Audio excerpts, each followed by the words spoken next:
presse Afrique TV HD, mesdames et messieurs, bonjour et bienvenue dans ce journal des JT que nous démarrons avec la ITV. La baisse des prix de denrées de première nécessité devrait être effective hier lundi, raison pour laquelle les reporters de la ITV se sont rendus au marché Tilène où les prix restent inchangés. Certains commerçants disent ne pas pouvoir se conformer à cette nouvelle mesure tant que leur stockage n'est pas encore épuisé. D'autres, par contre, pointent du doigt les commerçants. Mame Seynabou Babou. La mesure entre en vigueur aujourd'hui, mais sur le marché, l'effectivité n'est pas encore notée. La baisse des prix annoncée par le gouvernement tarde à être appliquée. Yaya Touré, commerçant détaillant, a du mal à se conformer aux règles. Les prix de l'huile et du sucre sont respectés. Nous n'avons pas le choix, mais s'agissant du riz, je ne peux pas car les grossistes n'ont pas encore diminué le sac de riz. S'ils appliquent ces nouveaux prix, nous ferons de même. Cette mère de famille est en pleine course. Khady Diop, l'air fatigué par la chaleur, constate avec regret que ni le prix du riz ni de l'huile n'a connu de réduction. Depuis l'annonce de baisse des prix de certains produits, je viens tous les jours faire mes achats, mais on n'a pas encore noté de baisse des prix du riz et de l'huile. C'est pareil pour aujourd'hui aussi. Khalil Ndiaye, un autre détaillant, compte appliquer les nouveaux tarifs, mais à condition d'épuiser d'abord son stock. Nous comptons appliquer ces nouveaux prix à partir de demain. Nous venons juste de reprendre le travail à cause de la fête. Nous avions laissé ici un stock. D'ici demain, si ça s'épuise, nous allons respecter la volonté du gouvernement. Les mesures de baisse des prix ne sont pas encore effectives. Les clients s'en désolent, de même que les commerçants détaillants qui pointent du doigt les grossistes. Place à présent à la TFM, des dizaines de cas de Covid-19 ont été détectés chez les pèlerins. Les autorités sanitaires conseillent de vivement éviter les traditionnels ganelés, comme vous le savez. Cérémonie après le pèlerinage à la Mecque. Les détails avec Dissa Prera. Ainsi qu'après la mise en place de ce dispositif, parmi les premiers pèlerins qui sont arrivés, sur les 124 premiers tests réalisés, on a pu quand même trouver près de 78 qui sont positifs au TDR, test de diagnostic rapide, et qu'après vérification au PCR, ces éléments, près de 36 sont donc positifs. Donc il y a des cas positifs parmi nos pèlerins entrants. Et l'objectif était en cas de positivité, s'il y a des symptômes assez sérieux, que ces personnes puissent bénéficier de prise en charge. Si les symptômes sont mineurs, des conseils appropriés seront prodigués à ces personnes, à ces pèlerins, pour qu'au retour dans leur foyer respectif, qu'ils puissent d'abord continuer à porter des masques durant la période, qu'ils puissent également respecter un peu de distanciation par rapport à leur entourage ou à leurs visiteurs, et peut-être même au cas où, peut-être s'abstenir même de ce que nous appelons communément la période de Ganalé, qui est une période également favorable au rassemblement et peut-être à la propagation du germe. Donc donner aux personnes des conseils appropriés, et que si également la personne est symptomatique et présente des signes quand même de gravité, qu'elle puisse au niveau des structures sanitaires de la place bénéficier d'une prise en charge adéquate.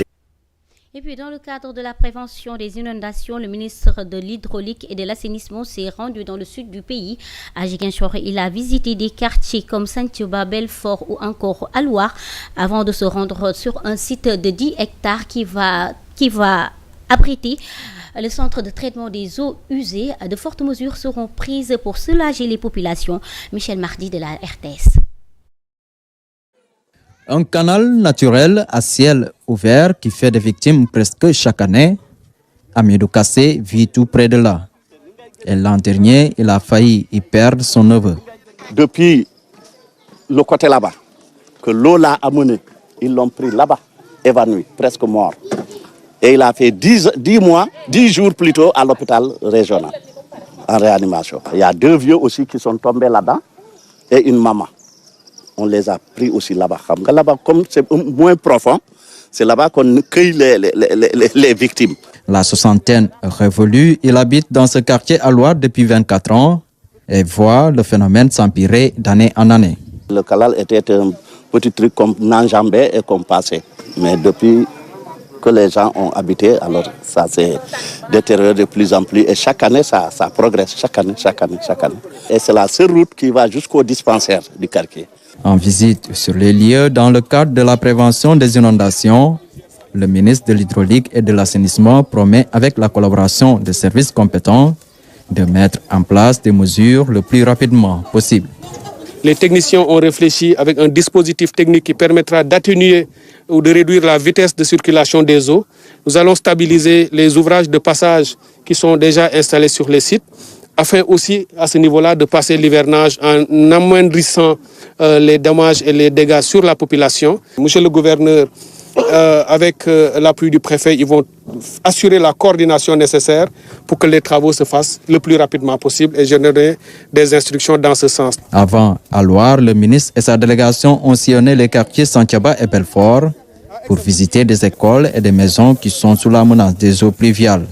Là aussi, des mesures idoines seront prises en attendant la réalisation d'infrastructures structurelles. Nous avons identifié des cas assez critiques, des cas humains, sociaux, avec des familles vraiment dans des conditions insoutenables. Et dans les meilleurs délais avec le gouverneur et les structures, nous allons les enlever de là pour les mettre dans des conditions un peu plus acceptables pour qu'elles puissent passer l'hivernage dans de meilleures conditions. Il y a évidemment tous les besoins que nous avons en urgence, que nous allons déployer aussi rapidement en élevant le niveau ou la capacité de pompage avec les sapeurs-pompiers. Les eaux de ruissellement constituent un véritable problème pour les habitants des quartiers bas de Ziguinchor. La commune fait aussi face à un autre problème, celui de la gestion des eaux usées. Sur ce site, les Ziguinchorois verront bientôt une station de traitement de grande capacité. Nous avons réservé ici 17 hectares sur ce site. La première phase va porter sur 5 hectares pour réaliser la station, qui aura une capacité de 4300 mètres cubes jour. C'est déjà assez important, qui peut évoluer vers 7000 mètres cubes jour et qui pourra soulager assez considérablement la ville de Ziguinchor, où le réseau est déjà réalisé. Il ne suffira plus maintenant que la station soit terminée et connectée au réseau pour soulager considérablement la population. La délégation a aussi visité le quartier Boudoudi et la station balnéaire du Cap Skirring. Le docteur Cheikh Tidiane Dièye a appelé les citoyens à se mobiliser pour la deuxième journée nationale de nettoiement, prévue le 6 juillet sur toute l'étendue du territoire.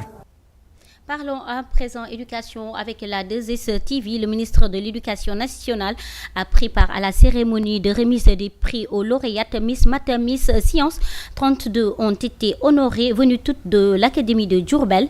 La thème de cette 13e édition est promouvoir les filles dans les filières scientifiques pour un Sénégal souverain et résilient face au changement climatique. Les détails, c'est avec Thérèse Atimansambou.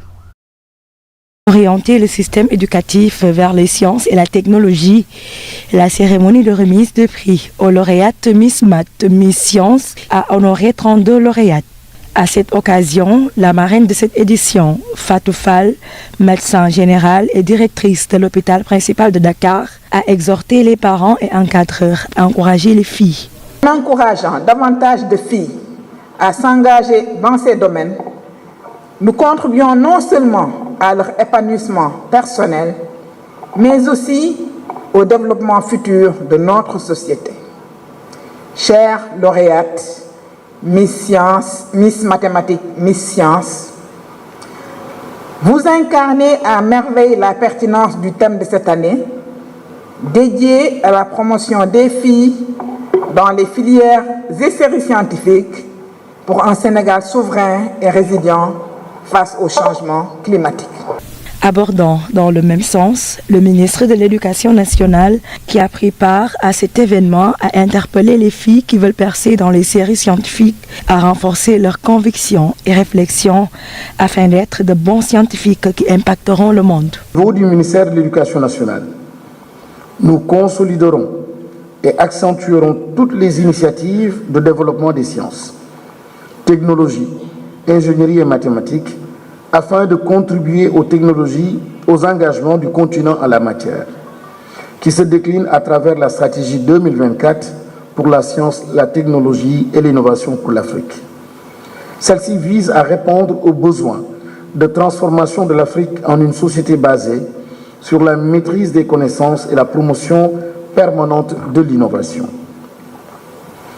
Nous poursuivrons donc l'élaboration de la stratégie nationale de promotion des mathématiques, des sciences et des technologies dont la mise en œuvre favorisera la réussite d'un grand nombre d'élèves dans les apprentissages de ces disciplines fondamentales. Cette stratégie intégrera naturellement l'étude sur les déterminants de la faible fréquentation des filières scientifiques, particulièrement chez les filles. Le thème est axé sur la promotion des filles dans les filières et séries scientifiques pour un Sénégal souverain et résilient face au changement climatique. Pour cette 13e édition, Et voilà, c'en est tout pour ce journal des journaux. L'information revient en Wolof, ce sera à 11h avec Malembouk. Quant à moi, je vous donne rendez-vous demain à la même heure pour votre JT des JT. Avant cela, retrouvez-moi dans votre blog d'information midi 15 et à 12h.